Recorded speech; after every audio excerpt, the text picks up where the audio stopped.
Hi friends, how are you? ఈరోజు topic ఏంటంటే, మీరు ఎవరికన్నా డబ్బులు ఇచ్చారా, వాళ్ళు తిరిగి ఇవ్వడం లేదా? సో అలాంటప్పుడు ఏం చేయాలి? మనీ ఇవ్వడం చాలా సులువుగా ఉంటుంది, కానీ రికవరీ చేయడమే చాలా కష్టంగా ఉంటుంది. సో రికవరీ ఆఫ్ మనీ ఎలా చేయాలి?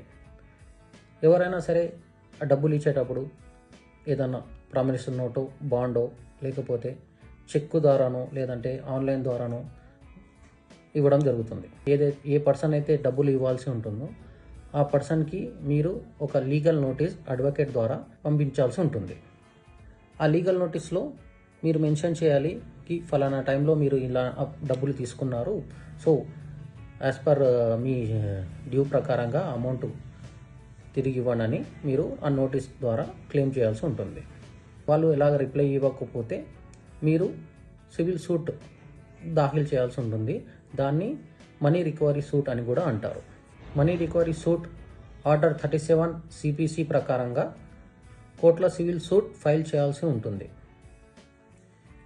అండ్ ఇందులో ఇంపార్టెంట్ విషయం ఏమంటే, డబ్బులు రికవరీ అనేది వితిన్ 3 years లిమిటేషన్ పీరియడ్ ఉంటుంది.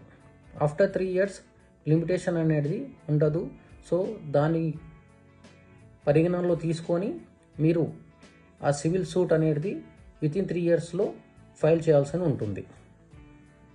సివిల్ మనీ రికవరీ సూట్స్ అనేవి డిస్ట్రిక్ట్ కోర్ట్స్ యా జూనియర్ కోర్ట్స్లో యాజ్ పర్ ద వాల్యుయేషన్ బట్టి ఫైల్ చేయాల్సి ఉంటుంది. సో మీరు మనీ ఇచ్చే ముందు, ఎవరికన్నా డబ్బులు ఇచ్చే ముందు ప్రామిసరీ నోట్ లేదా అగ్రిమెంట్స్ అనేవి తీసుకోవడం చాలా సేఫ్ సైడ్గా ఉంటుంది.